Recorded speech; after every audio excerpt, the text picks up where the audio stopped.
What's up, weirdos? I'm Felicia and I like scary movies, and go ahead and hit that subscribe button if you haven't yet and you like my content, you like talking about the spooky scary. This is the place to do it. Now, this afternoon I watched a very unsettling film, and that is John and the Hole. Just the title, it's like The Hole. Already ominous, spooky, and then John and the, which makes me think like bedtime story. So like an ominous bedtime story. Let's talk about it. This movie was written by Nicholas Giacobone, and I looked him up and he was actually one of the writers on Birdman. I missed that movie. I might watch it soon because now I'm reminded. And it was directed by Pasquale Sisto, and this seems to be his feature debut. I think I love this movie. It's not perfect. I have like one or two complaints. Who am I to complain? But overall, I think it's a movie I'm going to be thinking about for a long time, so let's dive in. This is a psychological thriller about a 13-year-old kid named John who traps his family in a big ol' hole. Susanna?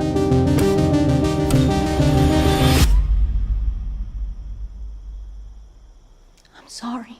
Now, the first thing I just have to like applaud Pasquale about is this freaking cast. We have Charlie Shotwell as John. He is not new to the horror world. He was in Eli. He played Eli. We have Michael C. Hall of Dexter fame and Theater Boy fame in my head. Taissa Farmiga, who we've seen in American Horror Story and a lot of spooky stuff over the last few years.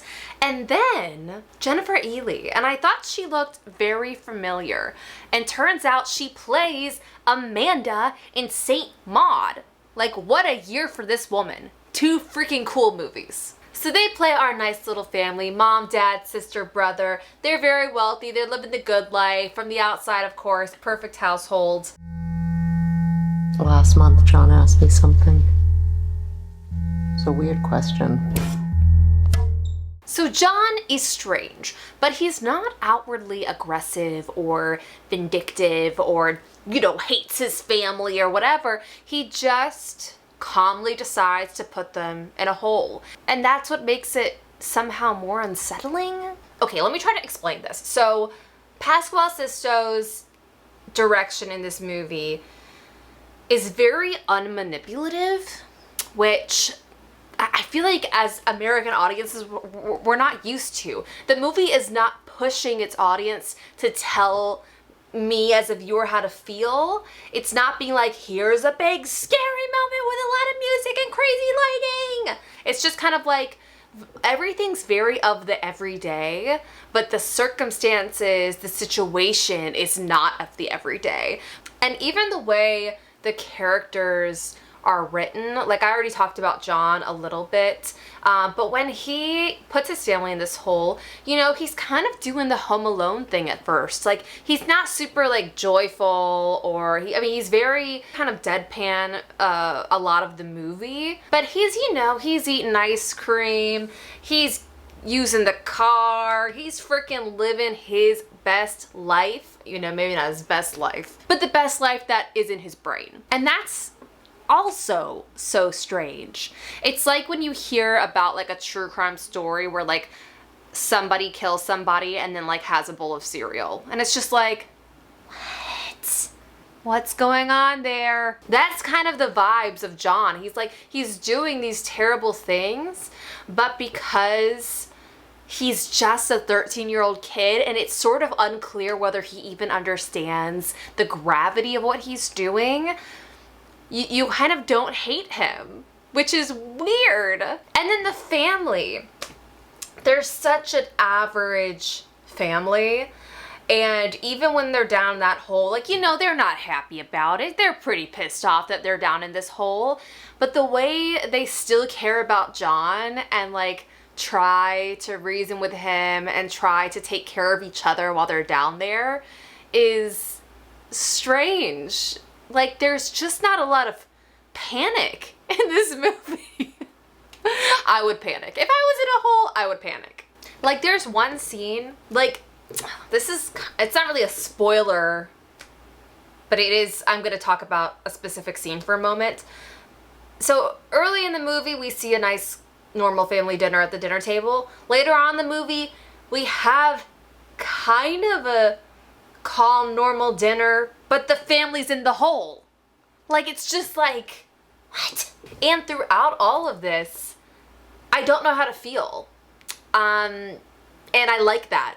I like that I can just kind of take it in, and it's kind of, I watched an interview with the cast, and Jennifer Ely mentioned that reading the script was kind of like reading a poem, and I think that is an excellent way to kind of look at this movie. It does sort of feel like a poem. Now, the only thing about this movie that, it's not that I didn't like, I just didn't understand why it was needed, is we have this separate plot outside of this family, of a different family, going through their own thing, and we only see them 3 or 4 times, and the themes are the same, some of the plot is similar, but I don't understand what it was, how it was helping us along. I don't understand why it was needed. If you've seen the movie, I'm talking about like the redheaded little girl. Like, I just don't know why that was in the movie. And like, maybe there was some deeper meaning that I just didn't get. So if you guys have theories, please put them in the comments down below.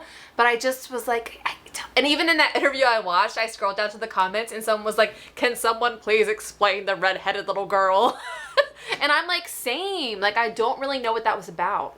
I don't. But overall, I just really enjoyed watching this movie. It was such a like, it's currently Saturday afternoon. I watched this on a Saturday afternoon, and it just was, there was something so nice about it. I liked it. I liked it. If you're gonna check out John in the Hole, I will link the Amazon down below for you.